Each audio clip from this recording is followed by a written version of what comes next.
Lotara Sarrin was the commanding officer of the Gloriana-class battleship known as the Conqueror, the flagship of the World Eater's Space Marine Legion, becoming its captain during the later years of the Great Crusade. Lotara would acquire command of the Conqueror just 6 weeks before her 30th birthday, making her one of the youngest individuals to ever obtain captaincy of a naval vessel, let alone a flagship of the Legione Astartes. She was infamous for her intelligence and calculating mind, as well as her aggression and predatory cunning, in addition to her no-nonsense attitude and her absolute refusal to back down from anyone, be they mortal or Astartes alike. This latter trait was most notably demonstrated when Lotara would shoot Delvarus, Triarii captain of the 44th Company, in the face with her las pistol, due to the Astartes' dereliction of duty that not only resulted in the Conqueror sustaining significant structural damage, but also saw the death of over 2,000 of the ship's crew. This in turn made her ideally suited for her role in working alongside the notoriously aggressive and exceptionally violent World Eater's Legion, and this combined with her being seemingly impossible to intimidate would earn Lotara the respect of almost the entire Legion, who would even begin to view the mortal as their equal. Lotara would even receive the Legion's coveted Bloodhand emblem in recognition of her exemplary skill and courage. She would also form a strong association and even a genuine friendship with Khan the Bloody, the captain of the Legion's 8th Company. The respect and admiration that Lotara had earned with the bulk of the World Eaters would even extend all the way to the Legion's very Primarch, Angron. This mutual respect between Lotara and Angron would even give rise to the notion that to anger the Conqueror's mistress was to also, by extension, anger the Primarch himself. This would most notably result in the contingent of remembrancers that were assigned to chronicle the events of the Legion during the Great Crusade being forcibly removed from the Conqueror and shipped back to Terra, due to the various poets and historians simply irritating Lotara, even if the official justification for their removal was due to the remembrancers' irreconcilable maladjustment to void wayfaring. Following the onset of the Horus Heresy, Lotara Sarrin would remain in command of the Conqueror, and would lend her skills to the Legion during the Shadow Crusade perpetrated by both the World Eaters and Wordbearers legions. Following Angron's ascension to demonhood, where he transformed into a demon prince of the chaos god Khorne, the demon Primarch's very presence on board the Conqueror would begin to corrupt the ship itself. The ship's water supply would turn into blood, and the viscous fluid would even begin to bleed from the walls and ceilings of the ship's corridors on numerous occasions, while Angron was chained within the bowels of the Conqueror, howling in rage and madness.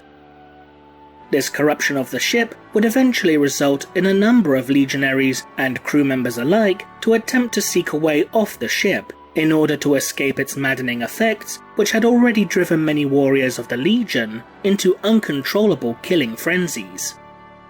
Lotara herself would initially pose as one of those who sought to escape from the Conqueror, only to have the ship open fire upon the shuttles that contained those who fled. This would lead to Lotara confiding to Khan that nobody runs from the Conqueror. Her fate following the Horus Heresy is unknown. So, what could have happened to her? It is admittedly possible that Lotara could have survived the events of the Horus Heresy, and to this day remains as the commanding officer of the Conqueror.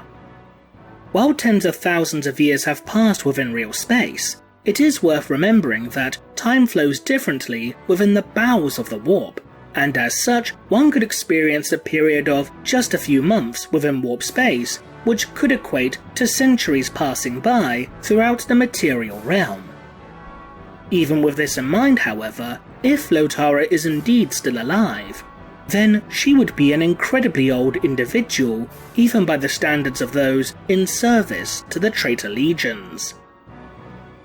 Another possibility is that Lotara Sarrin had perished, either during the final days of the Horus Heresy or at some indeterminate point afterwards. Following the death of Warmaster Horus at the end of the Horus Heresy, the Conqueror would flee into the warp rift known as the Eye of Terror, but over time, the Conqueror would begin to sporadically appear within the material realm on numerous occasions, leaving a trail of destruction in its wake. The Conqueror was rumoured to have been destroyed sometime following the Battle of Scalathrax, where the World Eater's Legion was shattered into numerous warbands, and thus it would be easy to presume that Lotara had perished alongside her ship. Despite the ship's apparent destruction, the Conqueror would re-emerge within real space just a few centuries later at the head of another Traitor Legion fleet. In addition, the Conqueror has changed hands numerous times following Angron's ascension to demonhood, with the Chaos Lord known as Kosalax being in possession of the ship during the events of the 13th Black Crusade. Given the stubborn and aggressive personality of Lotara, who, to reiterate, shot a World Eater's captain in the face for failing to follow orders, a situation could have theoretically arisen that could have caused her to come to blows with a Chaos Lord that claimed the Conqueror as his own vessel. As Lotara would no longer be under the personal protection of either Angron or Khan, then there would be nothing to prevent a Chaos Lord from simply executing her if she angered him by refusing to submit to his will. Such a scenario would, at least initially, appear to be supported within the novel Slaves to Darkness. When Perturabo, the Primarch of the Iron Warriors Legion, attempted to open a communications link with the Conqueror when the ship was in orbit of the world of Deluge, the response that the Lord of Iron received was delivered in a halting growl, telling the Iron Warriors Primarch in no uncertain terms to leave them and go. While it was never confirmed as to who relayed this message to Perturabo specifically, the tone implied with the message's structure and wording would appear to be more in line with a legionary of the World Eaters as opposed to being one of the ship's mortal crew, as at this point in time, the World Eaters on board the Conqueror were slowly losing their grip on reality, as they were slowly being driven mad by the Blood God's influence. Admittedly though, there is also nothing to debunk the possibility that Lotara was indeed still alive, and would deliver such a message to another Primarch. Given how informal Lotara's relationship with Angron was, it's not entirely unreasonable to assume that she could have treated another Primarch in a similar manner to how she would address Angron.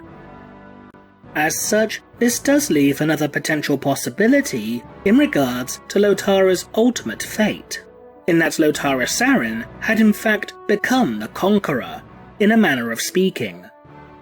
Since the Conqueror is a vessel that had over time become corrupted by the powers of chaos, there does indeed exist a distinct possibility that Lotara Sarrin, as the ship's captain, had in fact physically fused with her ship to become a horrifying amalgamation of flesh and steel. Such prospects are not exactly uncommon within the forces of chaos, as many individuals have fused with their war machines, be they Chaos Space Marines interred within the sarcophagus of a dreadnought that had transformed into the biomechanical monstrosities known as Hellbrutes, or the various princeps of the Traitor Titan legions.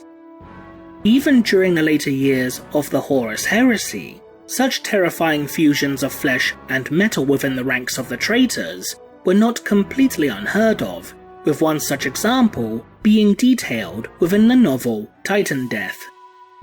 Princeps Terrent Hartek would physically merge with his warlord Titan as the construct, thanks to it becoming possessed by a demon of Khorne, would mutate and alter its form, becoming the first Banelord Titan, though Hartek himself would eventually prove to be an unwilling participant of this new union. Instances of ships belonging to the traitor legions falling to chaotic corruption are also known, with one of the most notable examples being the Death Guard ship the Terminus Est.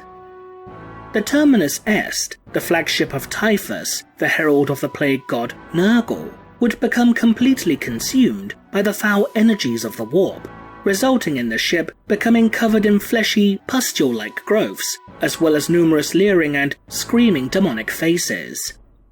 The idea that Lotara Sarrin would one day physically merge with her ship is loosely supported by the following passage from the story A Rose Watered with Blood, after Lotara awoke to find the lifeless body of her former crewmate Ivar Tobin within her bed, the corpse having been placed there by the Conqueror itself. "The Conqueror is trying to kill us," Guhuj was fond of saying. But again, Lotara wasn't so sure. She was more worried that the Conqueror, in its blood-maddened, inhuman way, was trying to please her.